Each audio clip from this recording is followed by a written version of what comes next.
Welcome to Doctors at Work. My name's Matt Daniel, and this podcast is about doctors' careers. Today, I'm interviewing Natalie Lee, and we're talking about how you can balance clinical work with hobbies. Now, our careers are always busy, and finding time to do anything other than clinical practice can be tricky. But Natalie tells me that far from hobbies being something that takes time away from clinical work, we should see hobbies as something that gives us energy that supports us in our clinical practice.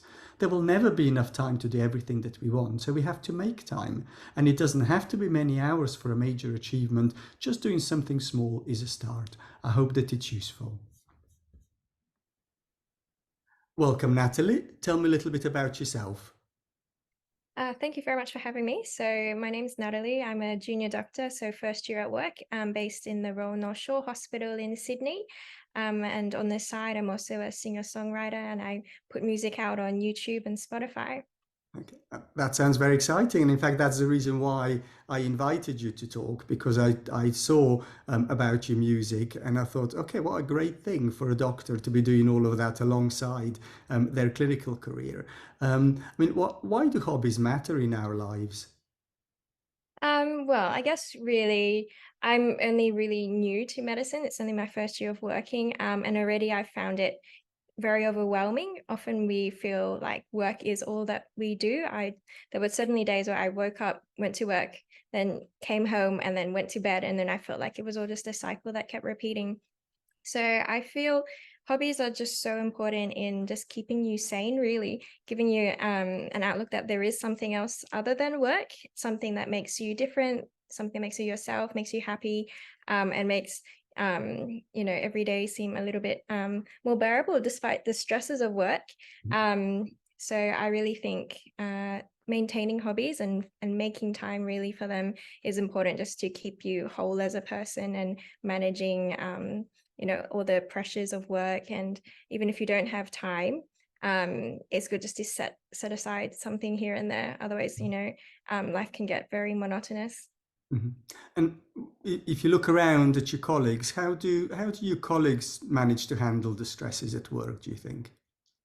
I think everyone does things in different ways. I think in general, the best thing I find is really debriefing with colleagues because you really understand what everyone's going through. So even if it's in the corridor, or having lunch breaks, or meeting up after work to just talk about work and what's on their mind. Um, and then I also find other people just enjoy just going out and leaving work behind, not talking about it, and then whether it be sport, music. Going out with friends, that sort of thing. That's what other people do to manage with stresses and all of that. Mhm. And how do you fit music into your career and your life? Yeah, so I guess music's always been a big part of my life. I started learning when I was about 4 years old. Wow. It was almost like a classic Asian upbringing, as some would say. So I learned piano and violin. So since then, I'd always been in orchestra as I was in the school band. I learned the euphonium, which is a miniature tuba, for several years. So I guess I was used to having it in my routine. So either practicing as an individual or in a group.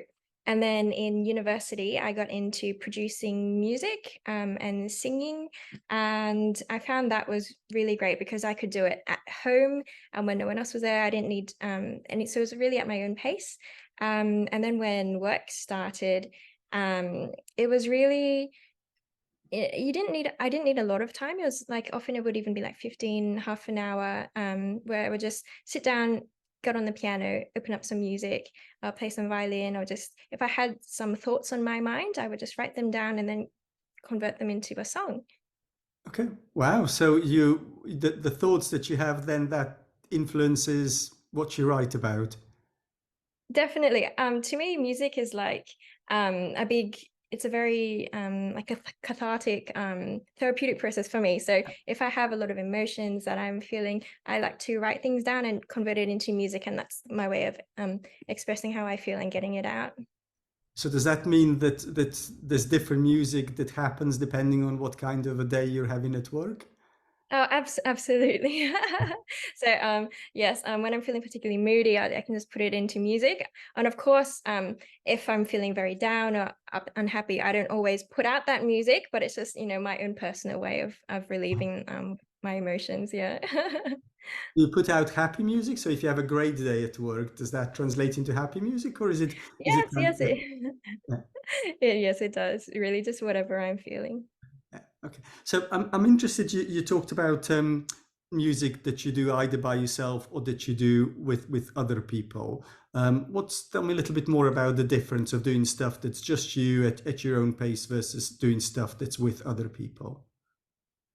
Okay, so to start off with, by myself, that's where I'm really just like practicing things, putting music together. I feel like it's a good way for me to just be. I feel like often at work you're always, bombarded with patients, your colleagues. You don't, and it's very busy all the time, so you don't have that time to yourself. So I find being with myself with my music is just, like my me time. Mhm. So I'll just and I get very absorbed in my music, so time tends to go by very fast. Whereas when I'm in a group, so when I perform in like miniature ensembles in orchestras, I was in a singing and a cappella group in university, and I found that that's just a really good way of connecting with like-minded people who have the same creative interests, who might be in medicine as well, and just it's really good at forming communities, forming friendships, and just really just having a good time together. And how does being in an orchestra help with your teamwork in your clinical practice? Oh, definitely. It's a nice team environment without the high stakes and the pressures of the clinical environment. But orchestra is something that it's really about you're a part of a really big whole, and when you work together, it's what you can create is absolutely beautiful. So you're aware that you're important as a player, as a part of the orchestra, but also you have the mindset of you're part of a bigger picture. So it's really good, I found, at following a leader. So you have your conductor at the front, but at the same time, you're listening to everyone else around you. So you're definitely you have to follow along everyone else. You have to adjust your volume, adjust your pitch, to and I feel it's good at so being in an orchestra has helped me um really listen and accommodate to other people, and learn from others as well. So I'm not the best violinist, but I can see the ones who are at the front, the way that they play, and I learn from them and try to follow along and become a bit better as well. Okay, it's interesting. There's a specific mindset that I'm hearing you describe. Partly the learning that you talked about, but also a mindset of teamwork. Yeah, that everybody comes together and that there's a common purpose, there's a bigger goal, and everybody works towards that. And one of the things that I've been reflecting on recently. So I'm in UK and you're in Australia, and I know that we've probably got slightly different healthcare systems, but in UK, the way that our work is structured, the huge parts of teamwork for early career doctors have disappeared because people come in and they're not part of stable team. They're always part of an ever-changing team. So I'm sort of wondering, trying to link that to music. So presumably when you play for an orchestra, then it's always the same people, or yes? Uh, it depends. So currently I'm in the New South Wales, the Doctors Orchestra. Yeah. So we only had a couple of performances this year, and each year you generally have the same familiar faces with some new people here and there. Previously, I was in like school or university orchestras where you get the same people, and I guess you have that continuity, but then each year you get new faces with people, new experiences. So there are both aspects to that. So maybe if I think with that with the orchestra at university, when every year there's new faces, so how do those people become integrated into a team? So I found that integrating to a team really depends on sometimes the people who are already there and how willing they are to take new people, show them the ropes, and how welcoming they are. My experiences so far have been really lovely because usually you're with similar like-minded people who really want to get together. And of course, in an orchestra, if you're not nice to someone, you don't work with them, then they don't perform well, and then it kind of falls apart. So I think it's the responsibility of whoever's already there, and just the culture of taking in newbies. Yeah, I mean, this is super relevant to medicine, isn't it? It's sort of how we work in teams. Okay, so you also said that you quite like doing music. When you play something by yourself, and that's me time. Why do you need music to create me time? Can you not have me time without music, or how does music make me time special for you? So my me time is a range of different things, but for me, music is just something very special because I really love music. It's just always been a part of my life, and I feel like it's a very powerful way of getting emotions out, getting thoughts and feelings down, and it's also creating something that I can look back on later. So in terms of like other people who create, blogs or photos and albums, Yeah. music is kind of like a diary or a journal for me. So Yeah. it's a record and it's fun as well. So it really just ticks all the boxes for me time. Okay, so you very, very loudly and clearly make a case for the importance of music in your case, or maybe any other hobby for somebody else to have that alongside the clinical career. Um, let's talk practicalities. How do you make it happen? Where do you find the time? How do you justify to yourself the time for music in amongst so many different time pressures that you'll face? Yeah, so absolutely. It's very hard. And some days I did feel like I didn't have any time, but I guess I justify having music as a way of um letting go of things and increasing. I guess if you were to think of things very like systematically or logically, it would also increase my productivity at work because then my mind's relaxed. I've had time to recharge. I've had time to be happy, regain a bit more energy, and then that gives me a more positive outlook, and I can bring more energy to work the next day, for example. It also gives my mind a bit of a break when I'm feeling like work is overwhelming, or I can't just stop thinking about what happened during the day. So I just feel like it's very worth the time that I put into it. Yeah. Okay. So what I'm hearing then is that it's actually that music in some ways it's not downtime, but it's an investment into your clinical career, because what you're saying is that music helps you have more energy and a different mindset. So it's not a question of doing music instead of clinical career. It's a question of doing music so that your clinical career will be better. Yeah, I mean, when you put it that way, it sounds very nice because it does help. And then often, like before I started work, I was wondering, did I have to sacrifice music to be a good doctor or spend time and become, invest in all my patients and my work? So I just found that balancing music and medicine really just benefits both ways. Yeah, yeah, okay. And do you find sort of times where you come home and you think, oh, I'm tired, I've got so much on, I've got exams, I've got a job application, when those kind of thoughts come, how do you then make space for music when you have those kind of thoughts? Well, to be honest, there were days where I didn't have time for that just because I was very tired and I didn't have the space for that. But then I do find that even if it's just setting up a particular time in a particular day was I just tell myself this is where I drop things, and even if it's 10 minutes, I'm just going to go, don't think about it, relax, let it go. And if possible, I try to integrate music into whatever I'm learning as well. So I think how you found me was because on the creative Facebook doctors page, I posted a music video about the Circle of Willis, which was a parody of the Circle of Life. So I found that was medically based, and it allowed me to incorporate music and medicine together. So it was kind of just hitting two birds at the same time. So I enjoyed that, and I hope other people can do similar things. Okay, so music, you're using music to help you learn as well. Yeah. Yes, So, absolutely. yeah. So I love how music and medicine, they come together and they relate. So because I'm not hearing you say that there's part of my life there's music and there's another part of my life that's medicine, and the two bits of me never come together. They're two totally separate existences. Because what I'm hearing very much from you is that they are two things that are integrated. They come together. One supports the other. Yeah. Yes, I think because as a person, music and medicine are both such big parts of my life that if I tried to separate them, then it just wouldn't work. So I just try to put them together, Mhm. and I find that they do complement each other really well.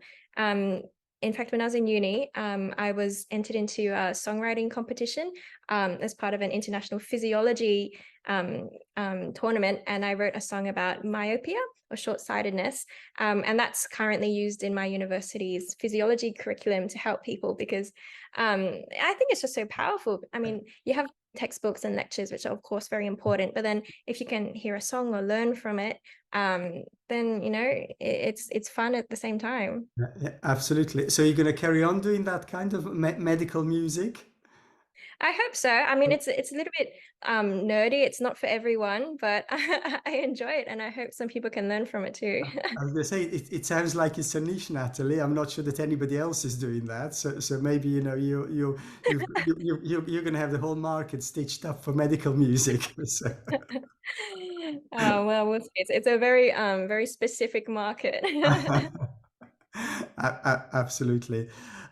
So, if I kind of look at other people, then, sometimes when I talk to doctors of kind of all levels, they become overwhelmed, and, the stresses of medicine and the stresses of work, that becomes all consuming, and it takes over people's lives, and often sort of people lose touch with their hobbies. I mean, you're lucky because you know that you enjoy music. It's always been with you, and you've kept it.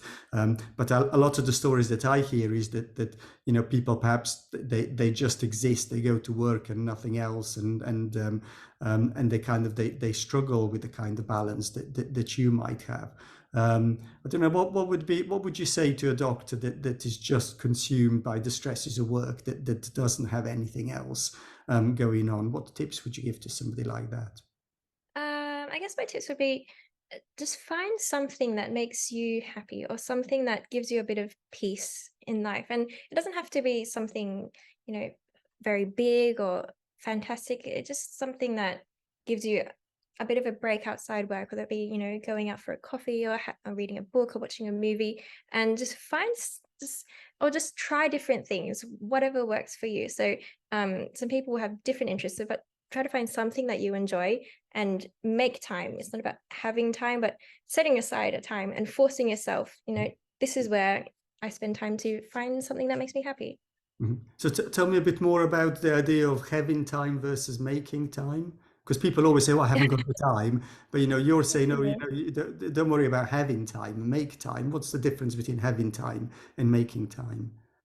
Yeah, so I guess it's something that I've also had when people giving me advice starting out as a doctor. It's because you often find that if you let things happen, if you let life happen, work happen, then you'll just be caught up in things. There's always more work you can do. You can always check up on something again.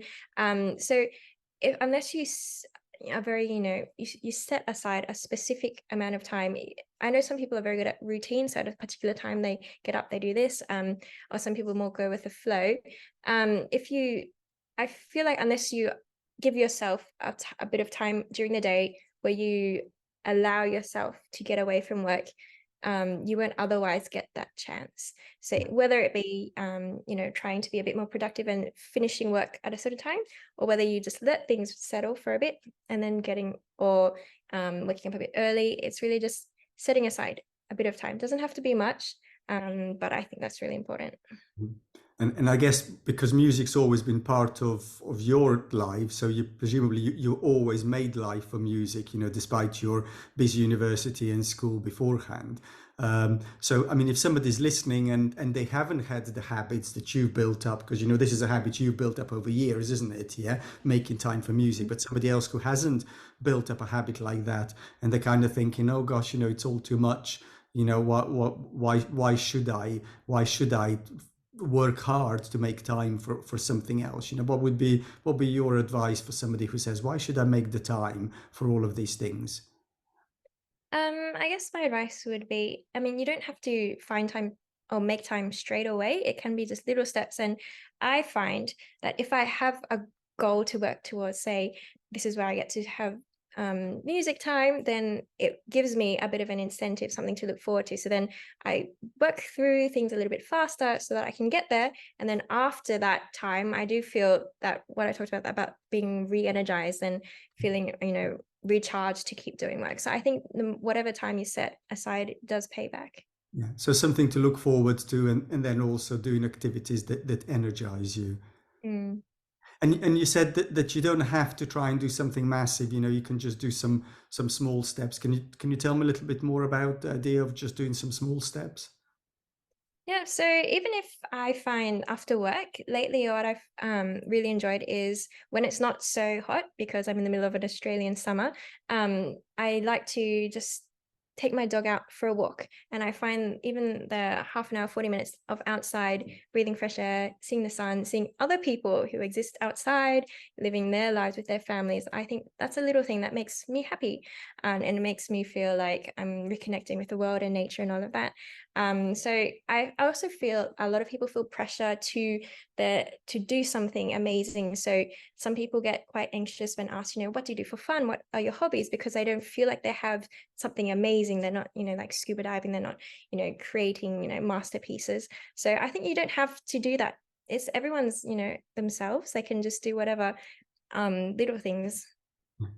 And let me bring us to a close, and maybe if I can ask you, what would be your top tips for doctors at work? So my top tips would be remember that you are a person as well as a doctor. You can be a fantastic doctor, but do whatever makes you you. And something I tell myself to motivate myself is if you've had the thought of something, if you've dared to dream or entertain the idea of doing something, then really the only person in your way, if it's, realistic or feasible, is yourself. And you just have to make it happen because you only live once. So, and I think it's far better to go ahead and try something than to never try at all. I love that. Thank you very much, Natalie. Thank you.